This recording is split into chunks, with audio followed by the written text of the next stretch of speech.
ये है ये है ये है राइजिंग सिटी, ये है राइजिंग सिटी। नाम है इसका जोधपुर, जोधपुर जोधपुर जोधपुर। हर बात निराली यहाँ, लोग निराले यहाँ। हर बात निराली यहाँ, लोग निराले यहाँ। उठते स्वर, उठते स्वर कहीं अभिनेता के, उठते स्वर कहीं अभिनेता के। पड़ती थाप ढोलक पर, ढोलक पर, ढोलक पर, ढोलक पर। थिरकते पांव जब बिन घुंघरू के, तो नाचता पूरा शहर, थिरकता पूरा शहर। बांसुरी की मीठी तान से, बांसुरी की मीठी तान से ज्यादा मीठी मुस्कान यहाँ की। कहती सबसे एक ही बात, एक ही बात। आवो आवो सा पधारो सा, घणे मान स्वागत। आओ सा पधारो सा, पधारो सा, पधारो सा, घणे मान स्वागत। ये है राइजिंग सिटी, ये है राइजिंग सिटी। लहजा ऐसा कि सुबह की खुशबू अजान दे। मैं तेरी आवाज को क्यों ना चूम लूं। अगर ऐसा लहजा हो, ऐसी आवाज हो, और जिनकी कलम से कविताएं निकलती हों, कहानियां निकलती हों, और लेखन की किसी भी विधा अल्फाज के स्वरूप में आकर कागजों पर अपनी इबारत से लोगों के दिल में उतर जाती हो, तो उनके भीतर झांकना उतना ही मुश्किल है। क्योंकि भीतर झांकने के लिए हमें देखना होगा उनके आंसू, उनके दर्द, उनकी आहें, उनकी खुशियां, और जो भीतर जज्बा दबा हुआ है, उस जज्बे की तस्वीर को भी उसी शिद्दत के साथ निहारना होगा। आज राइजिंग सिटी एक ऐसा ही मंच बन गया है हमारे जोधपुर देश और दुनिया में, कि जहां पर एक ऐसा मंच है जहां ऐसे ही जज्बात और कलम से निकली कई अल्फाजों की पाती हमारे समक्ष आती है। और न जाने कितने फनकार, कितने कलाकार इस राइजिंग सिटी के माध्यम से दुनिया के व्यूअर्स के दिल में उतर चुके हैं। हमें खुशी है कि आज हमारे साथ एक ऐसी कथाकार हैं, कवित्री हैं और लेखिका हैं, लेकिन साथ साथ ही एक उत्कृष्ट शिक्षिका भी हैं। तो आज हमारे राइजिंग सिटी में हम उनका स्वागत करें, और वो शख्सियत हैं उर्वशी जी चौहान। उर्वशी जी, आपका हमारे राइजिंग सिटी में बहुत बहुत स्वागत है। धन्यवाद सर, ये मौका देने के लिए, क्योंकि आपकी लेखनी ने मौका दिया है। और सबसे पहले उर्वशी जी, हम जानना चाहेंगे आपका बचपन, आपकी परवरिश, आपकी एजुकेशन, थोड़ा सा हम चाहेंगे हमारे दर्शकों के लिए। जी ज़रूर। एक साधारण से परिवार से ही मैं संबंध रखती हूँ जी। बचपन बड़े आसानी से गुजरा जी। 3 भाई बहन हैं हम लोग, हाँ। और एक सरल सा परिवार। मतलब कि मेरे बचपन में मुझे नहीं लगा कि हमने बहुत जिम्मेदारियों का बोझ झेला है। एक आसान सा बचपन जो कि 90s के बच्चों का हुआ करता था। चलिए, वो हम उस पर और भी बात करेंगे, लेकिन एक चीज जो है, आपके पेरेंट्स ने आपका नाम उर्वशी क्यों रखा, और उर्वशी का आपकी नज़र में क्या अर्थ है? बहुत अच्छा क्वेश्चन, और बहुत से लोग पूछते भी हैं मुझसे। मेरे नाम रखने के पीछे कारण बहुत थे, क्योंकि घर में ऊ नाम से बहुत से लोग थे जी। तो महिला शक्ति थी जिनको ऊ नाम था, ऊ अक्षर से, तो बड़ी मुश्किल हुई उनके लिए। फिर उन्हीं के ही किसी मतलब रिश्तेदार ने सजेस्ट किया ये नाम। और उर्वशी शब्द का अर्थ 2 शब्दों से मिलकर बना है, उर और वशी जी। उर शब्द का अर्थ है हृदय, और वशी शब्द यानी वश में करना या वास करना। ये 2 शब्दों का दिव्यता भी इस नाम में समाई है, यानी दिव्य युवती का भी एक पर्यायवाची है उर्वशी। जी जी जी। चलिए उर्वशी जी, अगर हम ये जाने कि कब से सबसे पहले आपने साहित्य की किस विधा में अपनी कलम को चलाया और वो क्या उम्र रही होगी? उम्र यूं याद करूं तो बहुत अच्छे से मुझे ध्यान नहीं आएगा, लेकिन जब युवावस्था किशोरावस्था के आसपास का जो समय था, मतलब मुझे याद है कि जब मैंने मेरी पहली परिपक्व कविता जो लिखी थी उस वक्त शायद मैं 11th या 12th स्टैंडर्ड में रही होंगी। 14-15 के हाँ, आसपास। बस इसी उम्र के आसपास थी और तभी लिखना शुरू किया। कई बार पन्नों पे पर्चियों पे लिख देते। लेकिन उससे पहले हम ये जानना चाहेंगे उर्वशी जी कि आपका जो एजुकेशन का हम देखते हैं बायोडेटा जी, उसमें ग्रेजुएशन तो आपने बायो में किया है साइंस बायोलॉजी में, इसके पीछे और भी पीजी आपने एमए हिंदी में किया है, फिर बीएड किया है। तीनों अलग अलग कॉन्ट्रास्ट है। तो क्या आपकी क्या सोच थी और क्या आप चाह रही थी बनना इस जीवन में? जीवन में बनना जो चाहते, पर नियति रास्ते बदलती रहती है। पढ़ाई, साइंस, विज्ञान, इससे बहुत ज्यादा शौक था और मैं शायद तारीफ नहीं करूंगी अपने शब्दों में, लेकिन अपने समय में मैंने इसमें कुछ अच्छे ही अंक प्राप्त किए। विज्ञान से बहुत लगाव भी रहा मुझे और बीएससी खत्म करने के बाद एमएससी भी किया, बट कुछ व्यक्तिगत कारणों की वजह से केमिस्ट्री में मेरी एमएससी का लास्ट फाइनल एग्जाम मैं नहीं दे पाई।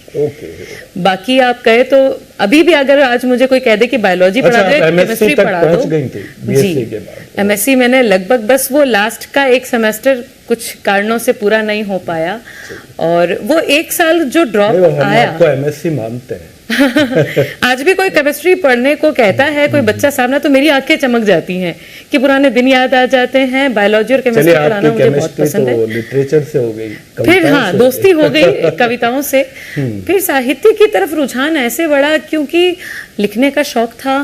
तो सोचा कि कुछ और गहराई पकड़ी जाए। जानना चाहूंगा कि जो आपने बताया कि 11th के आसपास जी, शायद पहले कविता ही लिखी होगी आप? कविता ही लिखी। तो कविता एक तरह से प्रवेश द्वार होता है कई बार। हाँ, हाँ, हाँ। तो याद है आपको अपनी पहली कविता? पहली कविता कुछ बेटियों से जुड़ी हुई थी, लेकिन उसके शब्द मुझे इतने याद नहीं और वो कहीं किन्हीं पन्नों पर ही लिखी थी और सुनाती रहती थी आसपास और कई बार डांट भी पड़ती थी कि ये क्या अजीब सा शौक है, कौन करता है ऐसा। लेकिन हाँ, मेरे पिताजी को बड़ा शौक था कविताओं का। वो फिर बाद में उन्होंने मुझे अपनी अंदर से डायरिया निकाल के दी। उस समय जिम्मेदारियों के जोर ने उनको भी इस क्षेत्र में आगे नहीं बढ़ने दिया, तो अच्छा, शायद वो भी लिखते थे। वंशानुगत है, आप कह सकते हो। अब तो जब उन्हें लगा कि मुझे रुझान है इस तरफ, थोड़ा मुझे शौक है इन चीजों का, तो फिर कभी शौक से उन्होंने अपनी पुरानी किताबें निकाल के मुझे दी कि देखो मैं भी ऐसा करता था। तो आपने कौन सी पहली कविता याद की? कोई कविता जो सबसे पहले आपको कंठस्थ हो गई?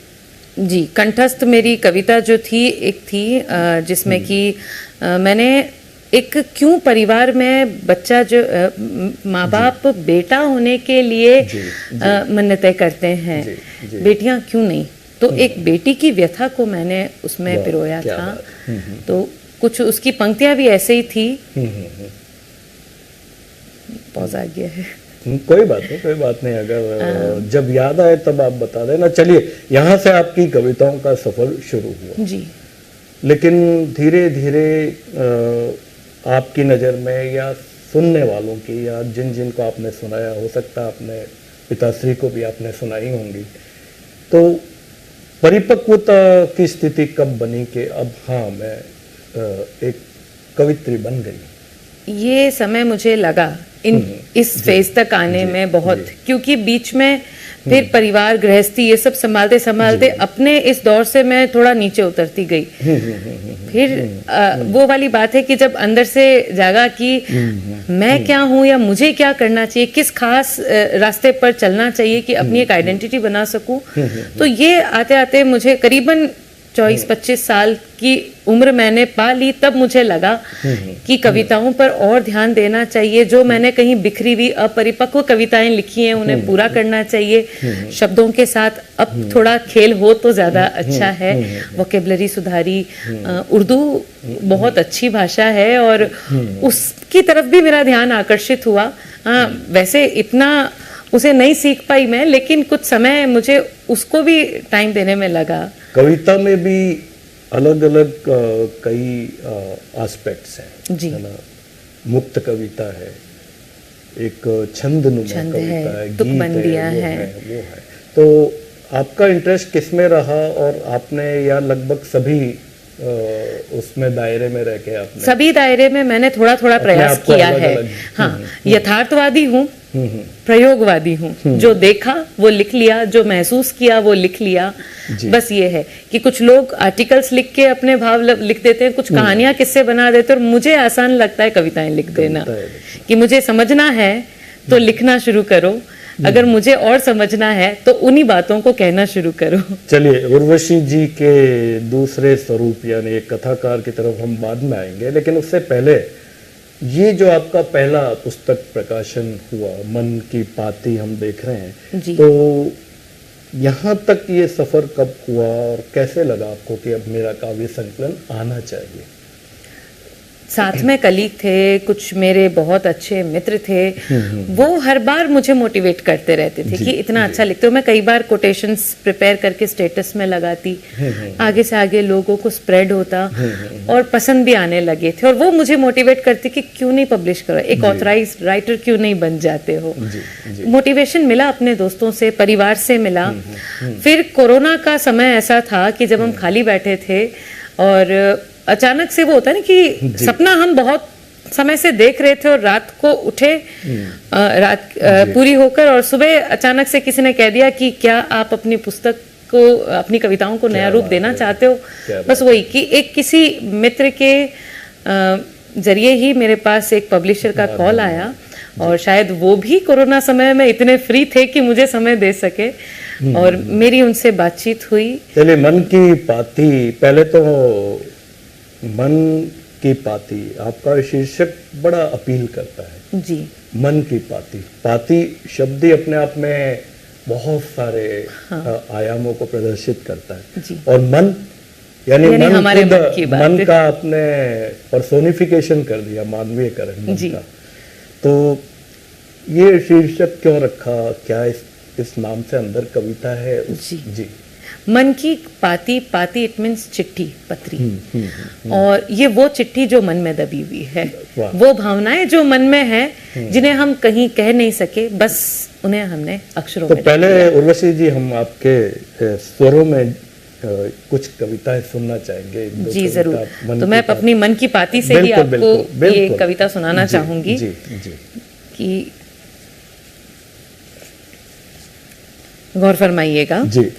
सितारों से आगे कोई जहां तो होगा। वाह, क्या बात। सितारों से आगे कोई जहां तो होगा, जहां फरिश्ते रहते हैं, ऐसा मकान तो होगा। क्या बात है, क्या बात। डूब जाए पूरी दुनिया तो क्या हुआ?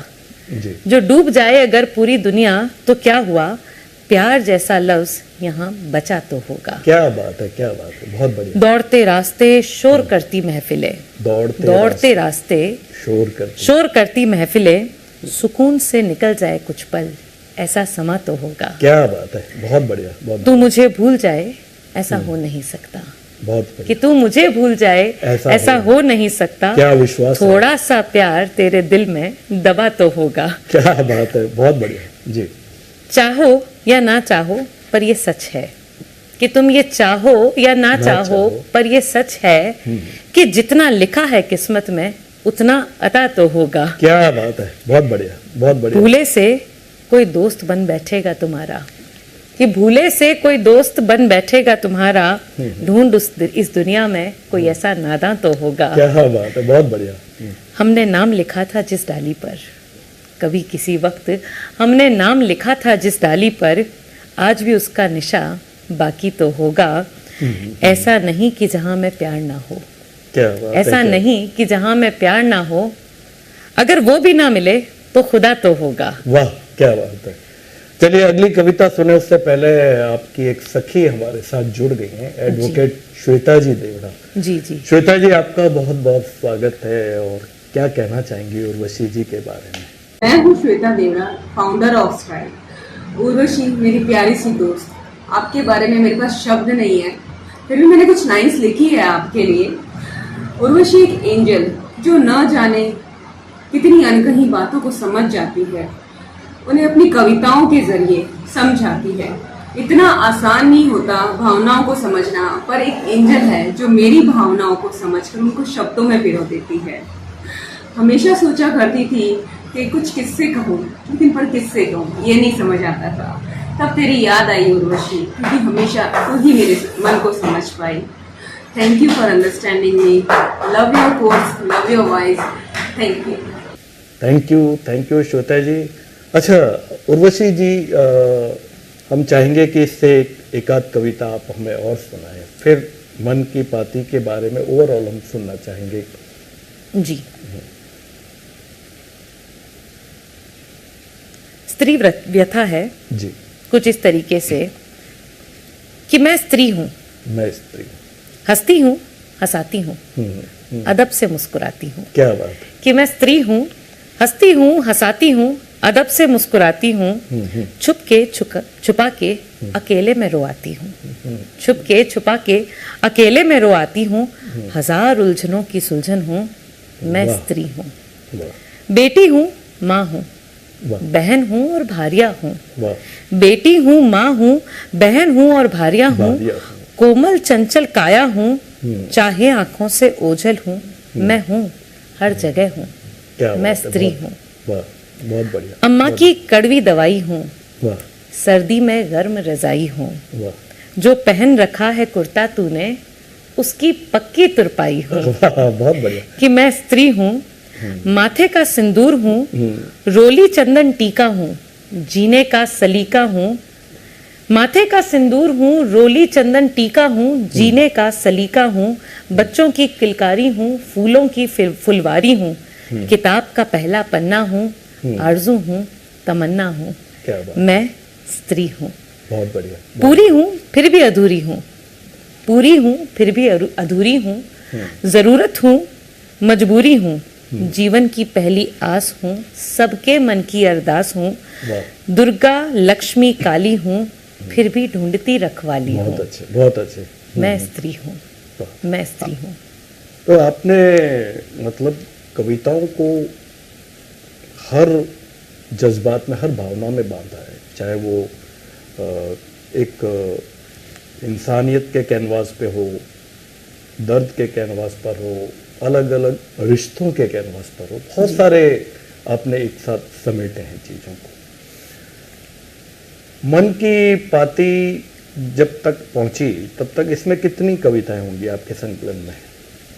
करीबन 54-55 कविताएं हैं इसमें, कुछ क्षणिकाएं भी हैं, 20-22 क्षणिकाएं हर मूड की है, हर मूड की है, चाहे वो बच्चों के लिए हो, चाहे वो बड़ों के लिए हो, चाहे कपल्स के लिए हो, मतलब सभी के मैंने भावों को छूने की कोशिश की। चलो, आपने कविता का अब तक काफी अच्छा सफर तय किया है।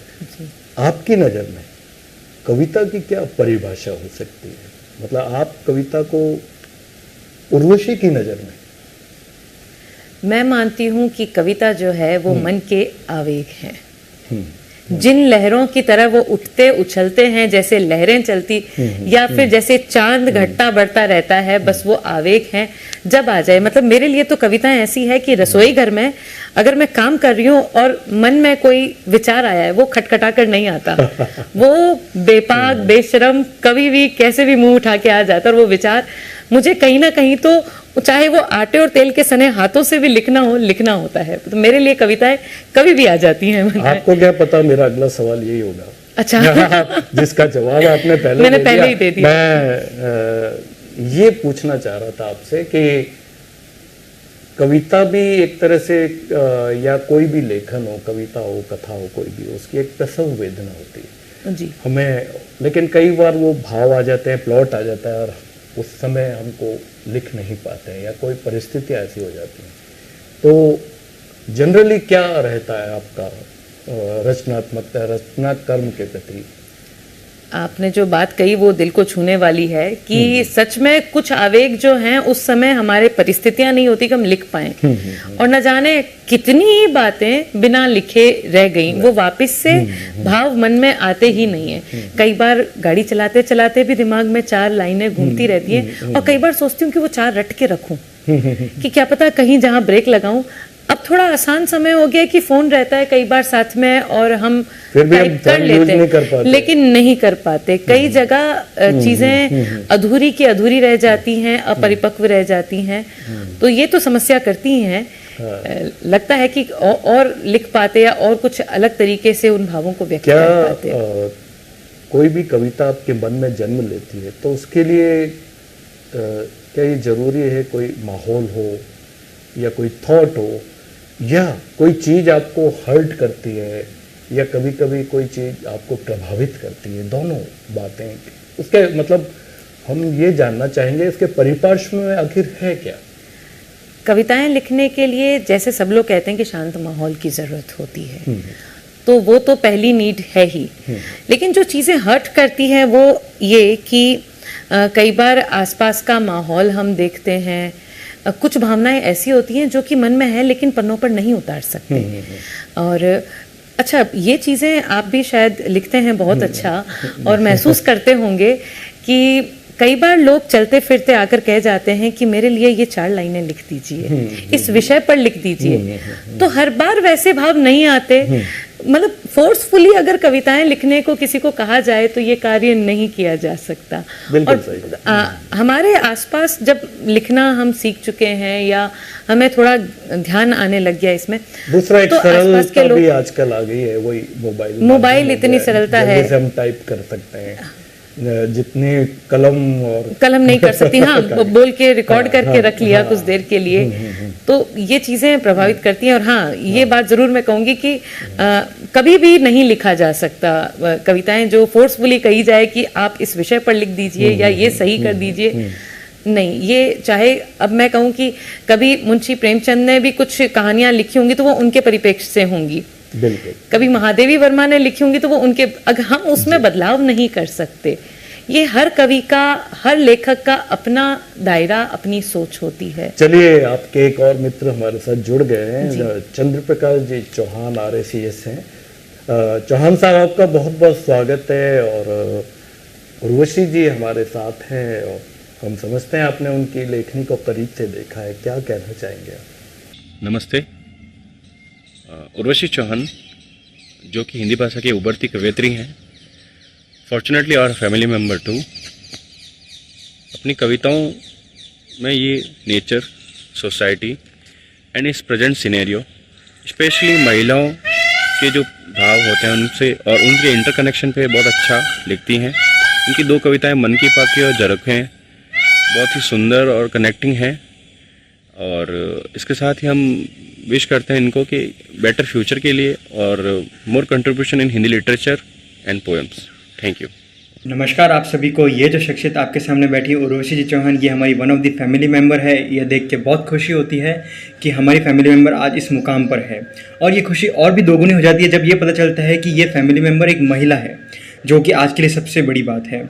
और मुझे जो उर्वशी जी की कविताओं में बात पसंद आती है वो उनकी सादगी, जिस सादगी के साथ वो कविता को पिरोती है, जिस सादगी के साथ वो कविता को लिखती है, हम आम आदमी उससे बहुत अच्छी तरीके से रिलेट कर पाते हैं, उसे बहुत अच्छे तरीके से समझ पाते हैं और उसे अपनी जीवनी में उतार पाते हैं।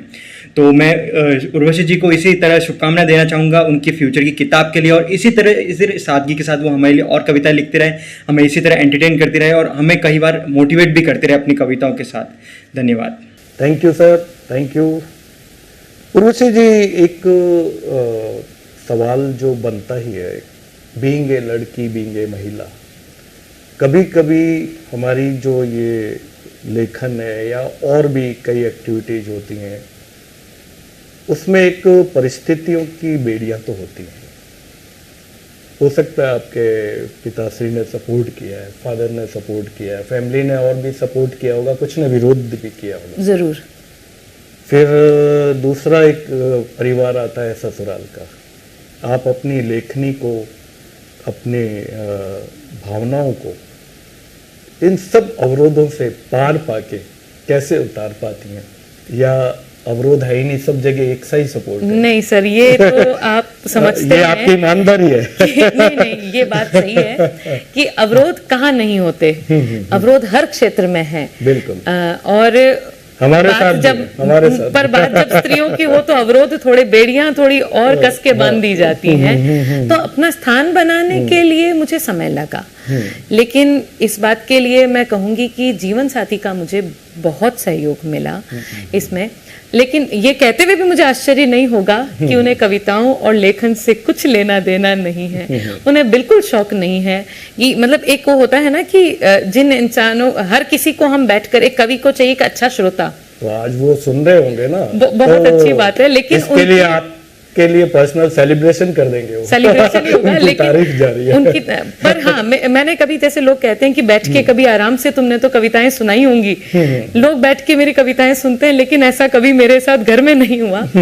और हाँ, ये जरूर है कि उनकी एक शांत और अनकही सहमति हर बार होती थी कि तुम्हें करना है तुम करो, मैं पीछे सपोर्ट की तरह खड़ा हूँ।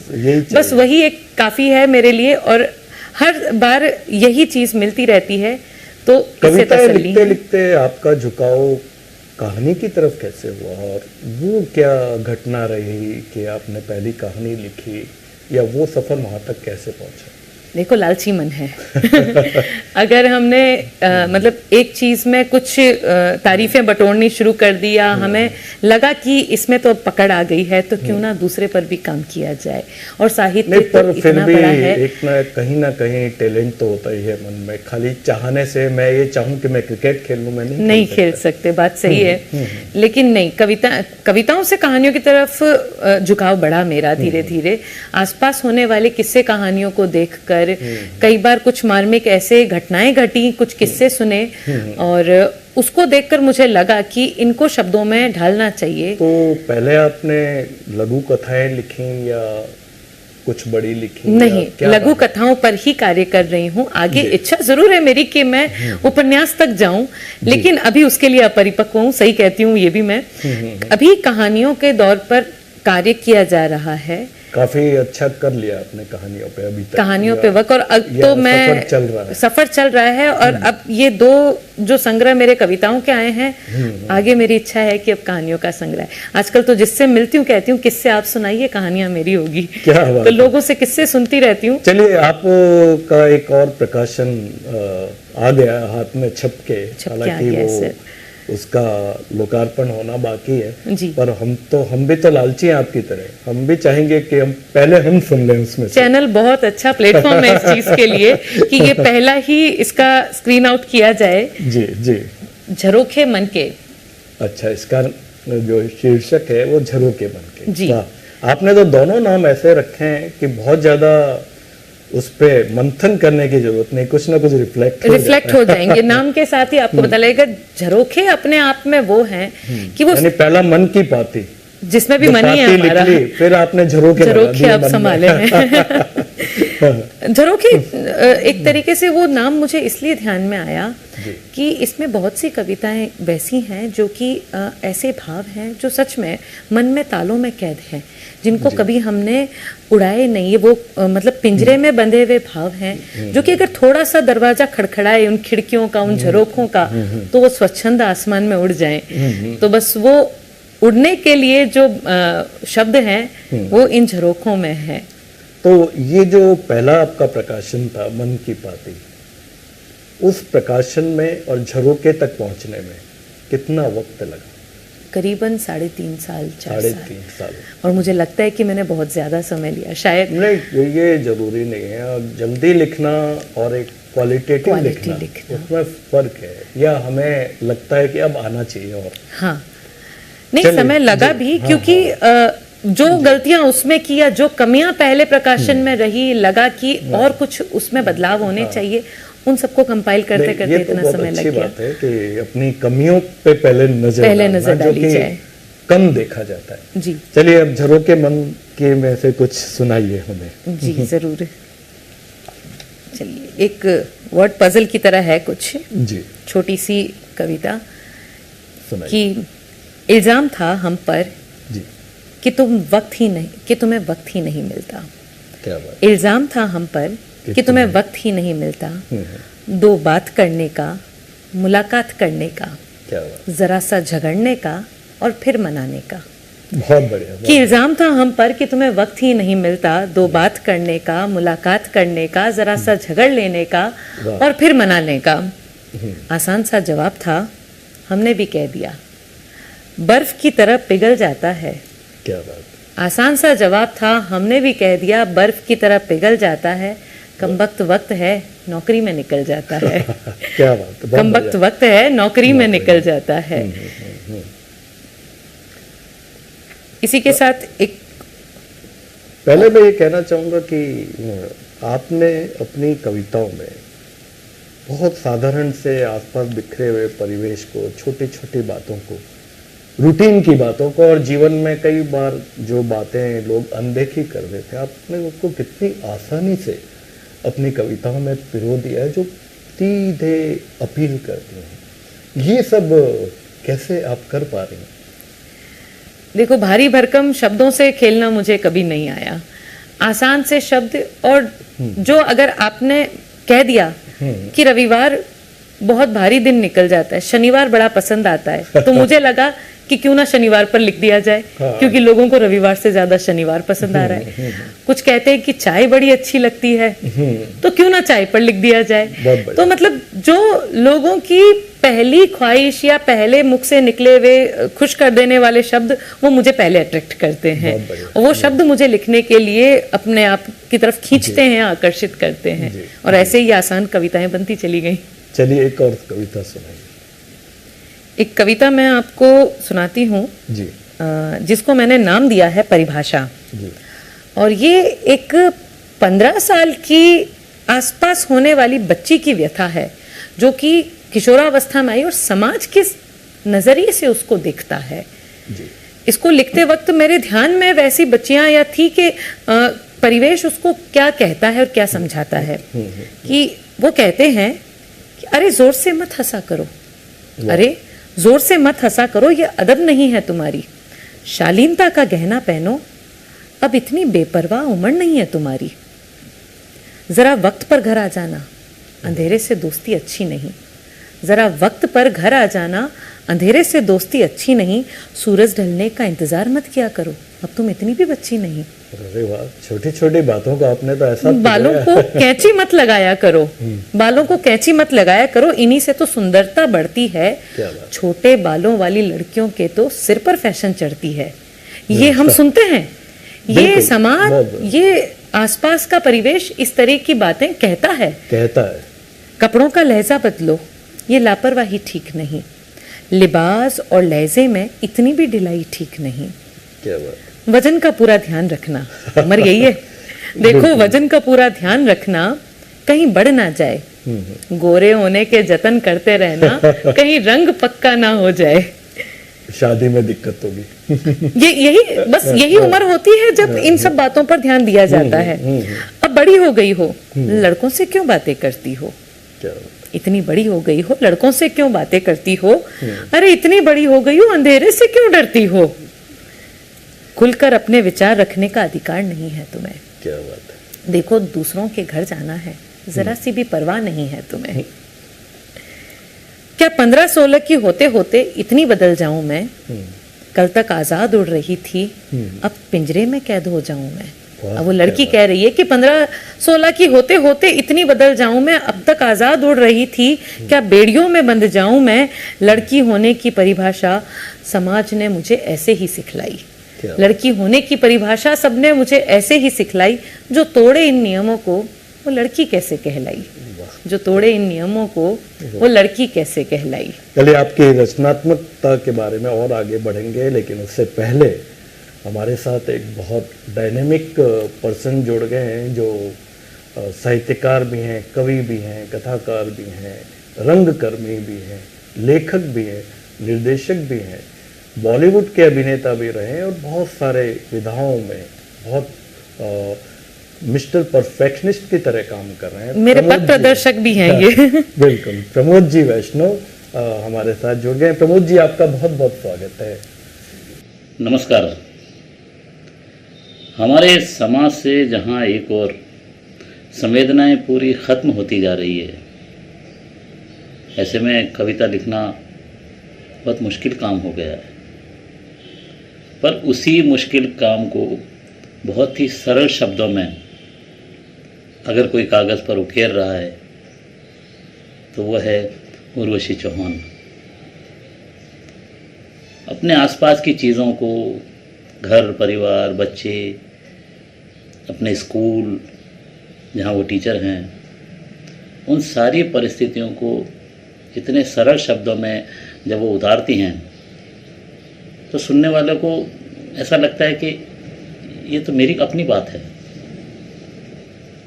और ऐसी कई कविताओं के साथ उर्वशी को मैंने कई बार सुना भी है। उनको सुनना बहुत सुखद लगता है। एक तो उनका प्रेजेंटेशन बहुत अच्छा होता है बोलने का, और साथ में जो वो लिखती हैं वो कमाल लिखती हैं। इस शहर की मेरी पसंदीदा जो कवित्रियाँ हैं उनमें से उर्वशी भी है। आज उर्वशी का जो जिस तरह से इंटरव्यू लिया जा रहा है तो ऐसा लगता है कि धीरे धीरे ये उस मुकाम तक पहुंच जाएंगी जहां तक ये जाना चाहती हैं। मेरी शुभकामनाएं उनके साथ रहेगी। धन्यवाद। जी सर, बहुत बहुत शुक्रिया आपका। उर्वशी जी, आप जब कविताएं तो हैं ही, लेकिन कथा की तरफ जब जैसे आप मुड़ी, आपने बताया कि मैं छोटी छोटी घटनाओं को कथाओं में पिरोती हूँ। जैसे आप कविता में भी जो आपका जो कलेजा है कविताओं का, वो कहीं इसी बात छोटे छोटे किस्से हैं, तो वो किस्से हैं। लेकिन क्या कोई काल्पनिक कथा भी आपने लिखी है? कोशिश जरूर की है, लेकिन अभी काल्पनिक कथाओं की तरफ मेरा ध्यान थोड़ा सा कम। मुझे ऐसा लगता है कि ये फेरी टेल्स वाली कहानियां होती हैं शायद, तो काल्पनिक कथाओं की तरफ अभी ध्यान मेरा कम गया है। अभी मैं परिवेश को ही टटोल रही हूँ। क्या ऐसा तो नहीं होता कि अभी महीने भर मैं केवल कथाएं लिखूंगी, कविता की तरफ नहीं देखूंगी? कहीं वो मानसिकता तो शायद खून में कविताएं ज्यादा दौड़ती हैं, और ये सही भी है कि कई बार कहानियां लिखते लिखते भी बीच में 4 लाइनें मुझे कविताओं की याद आ जाती है, और मुझे ऐसा लगता है कि शायद अगली मेरी कहानियों की पुस्तक निकलेगी, उसमें भी आपको भर भर के कविताएं मिलेंगी। तो एक कवित्री उर्वशी जी कथाकार उर्वशी से मिलती है तो क्या बातें होती हैं उनके बीच में, या कैसे दोनों एकाकार होते हैं या अलग अलग होते हैं? क्या नहीं, एकाकार होते हैं, साथ मिलकर बैठते हैं, चाय पीते हैं। उनमें कोई भी तरह का द्वंद्व नहीं होता है। एक दूसरे को हाथ पकड़ के चल रहे हैं अभी तक तो साथ में, और ये मुझे सही भी लग रहा है। तभी मैं कहानियों से कविताओं की तरफ आराम से ढलती भी, कविताओं से कहानियों की तरफ ढलती भी जा रही हूँ।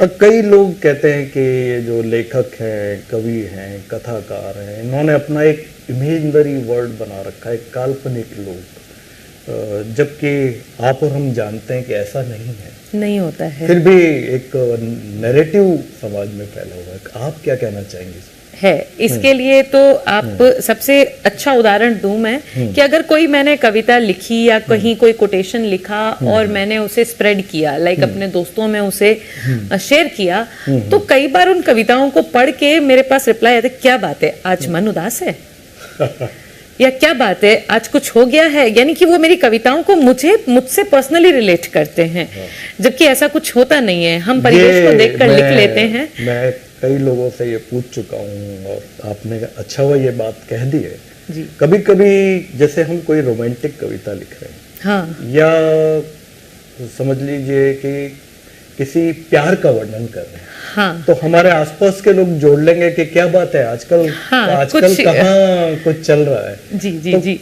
ये ऐसा थोड़ी होता है। ये काल्पनिक दुनिया है हमारी, jहाँ हमारे ख्याल दौड़ जाते हैं, बस हम लिख लेते हैं। एक कवि व्यक्ति से लोग जोड़ लेते हैं। हाँ, बस वो हमारा व्यक्तिगत कवि तो तरीका एक नहीं है। स्प्रेड है, बहुत जगह जाता है, वो तो वहां पहुंच जाता है अपनी कविताओं से, जहाँ सूरज नहीं पहुंचते वहां कवि पहुंच जाते हैं, वो वाली बात है। जो अब तक आपने अपने कवि के साथ, एक कथाकार के साथ आपने अपने एज ए टीचर, शिक्षिका के रूप में आपने अपना एक अहम मुकाम बनाया है जी। कि आपकी झोली में इतने पुरस्कार भी, एक बेहतरीन शिक्षक होने के जी। तो इन तीनों को अलग अलग आप कैसे देखती हैं, या अपने इन तीनों कैनवास को अलग अलग जीना हर रोज कैसे संभव हो पाता है? अब बैलेंस होने लग गया है। कोई समय था कि जब नहीं भी होता था, और अंदर अंतर्द्वंद चलता रहता था, लेकिन अब धीरे धीरे सब कुछ सेटल होने लगा है। और मैं तो सभी से कहती हूँ, मतलब चाहे मेरे महिला मित्र हों या और भी कोई, मतलब स्पेशली महिलाओं को मैं ये मैसेज देना चाहती हूँ कि भागदौड़ पूरे जीवन भर चलेगी। आपका पर्सनल लाइफ, आपका प्रोफेशनल लाइफ, इन सबको बैलेंस करना जरूरी है, और ये सब हमारे लाइफ में ये अहम हिस्से हैं। लेकिन खास तौर पर बीइंग ए लेडी हमारे ऊपर जिम्मेदारियां ज्यादा है, लेकिन फिर भी उन 24 घंटों में से कुछ समय अपने लिए निकालो, अपनी प्रतिभा के लिए, अपने छुपे हुए हुनर के लिए, चाहे वो आधा घंटा ही हो, चाहे वो कैसा भी हुनर हो, चाहे वो कैसी भी शौक हो, अपने पैशन को समय दो, उन बीजों को पानी जरूर देते रहो ताकि वो पौधा बने। और बैलेंस, लोग मुझे कई बार कहते हैं कि मिलते भी हैं तो कहते हैं कि समय नहीं मिलता हमें अपनी चीज़ों को या अपने मन का करने के लिए समय नहीं मिलता। तो मैंने कहा समय सभी को 24 घंटे मिले हैं। नहीं, ये बात बिल्कुल मैं इससे सहमत नहीं हूँ कि समय नहीं मिलता, क्योंकि लता जी के परिप्रेक्ष्य में एक जगह कहा गया था कि अगर लता जी रोज रियाज ना करें तो वो लता मंगेशकर नहीं होंगी। और चूंकि लेखक को एक सुविधा मिल जाती है कि आज मूड नहीं है, आज घर में परिस्थितियां नहीं है, हाँ, तो इनसे निकलना पड़ेगा। उसको भी रियाज उतना ही जरूरी, पूरे रियाज की। तो कई बार डांट भी सुनते हैं, लेट नाइट बैठकर लिख रहे होते हैं और लगता है कि पता नहीं क्या चल रहा है। तो ये बातें हैं जो गलत नहीं है, हम इन चीजों को फेस भी करते हैं, लेकिन फिर भी ये मैसेज तो मैं देना चाहूंगी कि अपने लिए समय जरूर निकालें। देखिए, आप एक महिला होते हुए, चूंकि आप कवित्री हैं, कथाकार हैं और एक टीचर भी हैं, आप सार्वजनिक जीवन में आपका काफी रास्ता पड़ता ही है। हम देखते हैं अक्सर कि चाहे कितना भी रूड व्यक्ति हो, रूखा व्यक्ति हो, लेकिन एक महिला से बात करते हुए उसका लहजा बदल जाता है, उसमें नरमी आ जाती है, जिसे हम तहजीब कहते हैं, वो आ जाती है जी। तो ये क्या एक मनोविज्ञान है या आपने क्या महसूस किया? मैं और भी जो सार्वजनिक फील्ड में महिलाएं हैं उनके लिए चाहूँगा आपके विचार। नहीं, ये बात तो है कि अगर वो एक भावनात्मक पुरुष है, अगर वो अपनी जड़ों से जुड़ा हुआ है, तो किसी भी महिला के सामने वो नतमस्तक ही रहेगा। अपने उस ऑरा से वो बाहर उसको निकलना, खुद महादेव को देखिए, उनसे रौद्र कौन होगा, लेकिन महिला शक्ति के आगे तो वो भी नतमस्तक थे। तो चाहे मतलब महिलाओं के आगे ये थोड़ा सा आपने डिप्लोमेटिक जवाब दिया। आप किसी और उत्तर के नहीं, मैं आपके सच्चाई भरे उत्तर चाह रहा था, ऐसी बात नहीं। नहीं। लेकिन इन जनरल हम देखते हैं कि वैसे वो बड़ा गुस्से में औरों से बात कर रहा है, लेकिन जैसे ही महिला को देखेगा सॉफ्ट हो जाएगा, सॉफ्ट हो जाते हैं, अक्सर होता है। हाँ। और होना भी चाहिए, होना चाहिए। चलिए, ये मैं समझता हूँ परिस्थिति जन्य बातें हैं, जो अलग अलग परिस्थिति में जी। हम जो रचनाकार हैं, जैसे आप हैं, गीत लिखती हैं, कविता लिखती हैं, छंद मुक्त लिखती हैं, या जब आप लिखती हैं तो आप जिस जज्बे के साथ लिखती हैं, या जो उस कविता की रूह है, आत्मा है, जब आप पढ़ती हैं या सुनाती हैं, तो हो सकता है कि वो रूह अगले तक नहीं पहुंचे, उस दृष्टि से कम्युनिकेट नहीं हो पाती है जी, जो हम चाहते हैं। ऐसा होता है कई बार होता है, कई बार होता है। मैं मसलन एक उदाहरण आपको देना चाहूंगा इस प्रश्न को थोड़ा सा लोगों के लिए क्लैरिफाई करने को, कि जैसे एक महादेवी वर्मा की एक बहुत लोकप्रिय कविता है, बहुत अब तो हर जुबान पे चढ़ी हुई है, कि मैं नीर भरी दुख की बदली, हाँ। है ना, विस्तृत नभ का कोई कोना, मेरा ना कभी अपना होना, परिचय इतना इतिहास यही, उमड़ी कल थी मिट आज चली, मैं नीर भरी दुख की बदली। वाह।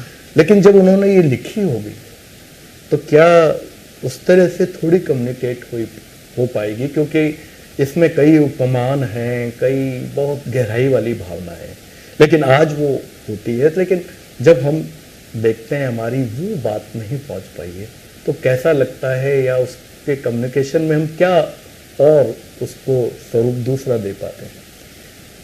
बात तो यही है कि इसीलिए मैं आसान शब्दों का चयन करती हूँ कि मेरे श्रोता मुझ तक पहुंच पाए। लेकिन आपकी बात सही है कि कई बार व्याख्याएं बड़े बड़े लेखकों की भी जब लेखनियों की व्याख्याएं की जाती हैं तो हर दूसरे का सोचने का तरीका अलग हो जाता है। तो सामने बैठे श्रोतागण भी वैसे ही हैं। हर कोई उस तरीके से हम तक जुड़ भी नहीं पाता है। जैसे मैंने सुनाना चाहा, शायद वो किसी और ख्यालों में उन शब्दों को सुन रहा है। तो हर एक के मन तक पहुंचना तो मुश्किल हो जाता है ऐसे कंसेप्ट में। और वही बात है कि कविताएं जो हमने जिन भावों से लिखी है, सामने वाले तक पहुंचने के लिए और हमें अपने श्रोता तक भी उतरना पड़ता है। चलिए, आपकी एक और सहेली है, शिक्षिका है कृपा जी सोनी जी, वो हमसे जुड़ गए। कृपा जी, आपका बहुत बहुत स्वागत है। क्या कहना चाहेंगे उर्वशी जी के बारे में? मैं और उर्वशी दोनों एक दूसरे को 12 साल से जानते हैं and she is a very good friend of mine. English का एक प्रॉवर्ब आपने सुना ही होगा, simple living and high thinking. ये प्रॉवर्ब उसके बिल्कुल मैच करता है because she is having a simple nature to live and the way she is thinking is very high. उसकी हर एक कविता हमें इंस्पायर करती है that a man belongs to a root. मेरी बेस्ट विशेस आपके साथ हमेशा है और आपकी आने वाली बुक के लिए हमारी शुभकामनाएं। उर्वशी का अभिव्यक्ति कौशल किसी परिचय का मोहताज नहीं है और उनकी कविताओं की जो सरल भाषा है वो उनकी सुपर पावर है, जिसकी सरलता के कारण जो दिल से कही गई बात है वो दूसरे दिल तक पहुंच जाती है। उसके पाठकों के लिए उसकी कविताओं से रेजोनेट करना बहुत इजी हो जाता है because the moment you read a poems you resonate, you feel अरे ये तो बिल्कुल मेरे ही मन की बात बोली हुई है और ये बिल्कुल ऐसा ही होता है। And as Wordsworth has stated that the language of poetry should be simple enough for the readers to understand. So she's doing the great work and keep it up, darling. Good day. जी, thank you. Urvashi ji, ये रचना धर्मिता जो है, कविता हो या कहानी हो, लिखने का सफर जारी रहता है, जारी है आपका भी। लेकिन कभी कभी हमारे दिमाग में एक ख्वाब होता है, एक सपना होता है, जिसे सपना ना कहें फैंटेसी कह सकते हैं। कि हमारा टारगेट है कि किसी दिन मैं यहाँ तक पहुँचना चाहती हूँ। क्या कोई ऐसा ख्वाब आपने देखा है? या ख्वाब देखने के लिए आसमान पूरा पड़ा है सर। अब बात यह है कि आसमान बहुत दूर है और जैसे जैसे हम सीढ़ियां चढ़ते जा रहे हैं साफ होता चला जा रहा है। नजदीक तो नहीं हो रहा, ये हमें पता है क्योंकि इतना वास्ट है, साहित्य इतना फैला है। लेकिन हाँ, ऊंचाई तक पहुंचते पहुंचते अब मन में वो जोश और जुनून जागने लग गया है कि हर स्टेप पर कुछ नया करना है और जो धुंधलापन नीचे था वो अब धीरे धीरे छटता चला जा रहा है। तो उस खुले आसमान की तरफ चलते चलते लग रहा है कि अभी बहुत दूर तक जाना है। मसलन जैसे कोई राज्य स्तरीय, राष्ट्रीय स्तरीय कोई कवि सम्मेलन है, बड़े बड़े कवि हैं, लोकप्रिय कवि, उनके साथ पढ़ना, ये भी एक ख्वाब होता है। या अगर हम और भी आगे जाएं, हालांकि वो आगे नहीं है, फिर भी बॉलीवुड में लिखना एक ख्वाब कई गीतकारों का होता है। जी होता है। जी, नहीं, ऐसे छोटे छोटे ख्वाब मैंने देखने शुरू कर दिए हैं कि अब कहीं कुछ बड़े सभाओं में कविताएं सुनाई जाएं या कुछ बड़ी पुस्तकों में स्थान मिलना शुरू हो जाए, ऐसे ख्वाब मैंने देखने शुरू कर दिए हैं। और जैसा कि आपने कहा कि बॉलीवुड में मुझे बैकग्राउंड वॉइस देने का बड़ा शौक है। मतलब मुझे ऐसा लगता है कि कोई अगर कविताएं पढ़नी या कोई मेरी कविताएं उपयोग में ले तो आवाज मेरी क्यों नहीं। हाँ, बहुत अच्छे, मौका बहुत मिला अच्छा मुझे, आकाशवाणी तक जाने का मौका मिला है वैसे, लेकिन आगे भी मैं यही सोचती हूँ कि और हमारा भी कैनवास छोटा नहीं है, ये तो बहुत बढ़िया प्लेटफॉर्म है तक और इंटरनेशनल लेवल तक लोग देखते हैं हमारे। जी जी, सोशल मीडिया के माध्यम से भी देखते हैं। ये बहुत अच्छे प्लेटफॉर्म है जो हमें हमारे जो जिस आसमान तक पहुंचना है उसके लिए एक एक स्टेप आगे बढ़ाते जा रहे हैं। अभी तक जो उम्र का मोड़ आपने देखा है, इस मोड़ पर एक उर्वशी, एक पर्सन, एक रचनाकार उर्वशी को कैसे देखती हैं? अभी मैं सोचती हूँ कि ये अध खिला कमल है। अभी बहुत कुछ बाहर आना बाकी है, अभी बहुत कुछ एक्सप्रेस करना बाकी है। मतलब मैं मानती हूँ कि मैं एक अपरिपक्व की तरफ हूँ, लेकिन सीखने की चाह हर वक्त रही है। बाहें पसार कर बैठो और जो जहाँ छोटा बड़ा जैसा सीखने को मिले जीवन भर सीखते चले जाओ। और अभी मैं उसी स्टेज में हूँ कि सीखूं और अपने आप को और उसी तरीके से अभिव्यक्त कर सकूं। उर्वशी जी, आजकल थोड़ा सा एक अलग वर्ल्ड है जिसमें हम भी जीते हैं, आप भी जीती हैं और जीना भी चाहिए, गलत वर्ड नहीं है। वो है सोशल मीडिया, एक ऐसा प्लेटफॉर्म है। लेकिन सोशल मीडिया प्लेटफॉर्म पर एक सीरियस रचनात्मकता भी है और एक केवल कि मेरा नाम आ जाए, मैं 4 लाइन लिख दूं, कोई समझे ना समझे, ये एक जो कॉन्ट्रास्ट एक चल रहा है सोसाइटी में जी। पहले तो आप क्या कहना चाहेंगे और उन लोगों के लिए जो केवल ग्लैमर के खातिर लिख रहे हैं या सोशल मीडिया पर बस मेरा कुछ आ जाए इसलिए लिख रहे हैं, उनके लिए क्या मैसेज है आपका? ये मैसेज ये देना चाहूँगी कि जो सोशल मीडिया का फ़ायदा है वो भी हम जानते हैं, नुकसान भी हम जानते हैं। और जो अभी लिखना सीखे नहीं है, यहाँ से चुराया वहाँ से चुराया, इधर से पढ़ा 4 लाइनें लिखी या किसी से पूछकर लिख लिया और फिर अपने नाम से पब्लिश कर दिया, ऐसी बहुत सी चीजें सोशल मीडिया पर देखने को मिलती हैं और ये मैं कहती हूँ कि गलत है। ये एक तरीके से साहित्य के साथ खिलवाड़ है और ये नहीं होना चाहिए। चीज़ों को सीखें, समझें और फिर आगे बढ़ें तो ज़्यादा अच्छा रहेगा। पर मतलब कि मैं मानती हूँ कि इतनी भागदौड़ वाली ये जो युवा पीढ़ी है जो कि सोचती है कि शॉर्टकट तरीके से सब कर लिया जाए, शॉर्टकट तरीके से सब मिल जाए, वो ख्याति इतनी आसानी से नहीं मिल पाती है। बहुत बढ़िया संदेश आपने दिया है। तो दोस्तों, हम जब भी किसी लेखक से बातचीत करते हैं, उनके भीतर झांकने की कोशिश करते हैं, तो हालांकि बहुत सारी परतें होती हैं, धीरे धीरे एक न एक परत खुलती है। लेकिन आज उर्वशी जी ने जिस उदारता के साथ अपने भीतर की उर्वशी को रखा, अपने रचनाकार को रखा, ये हमारे लिए एक बहुत खुशी की बात है। बस उनके लिए मैं यही कहना चाहूँगा कि अक्स से खुशबू हूँ, बिखरने से न रोके कोई। अक्स से खुशबू हूँ, बिखरने से न रोके कोई, और बिखर जाऊँ तो मुझको ना समेटे कोई।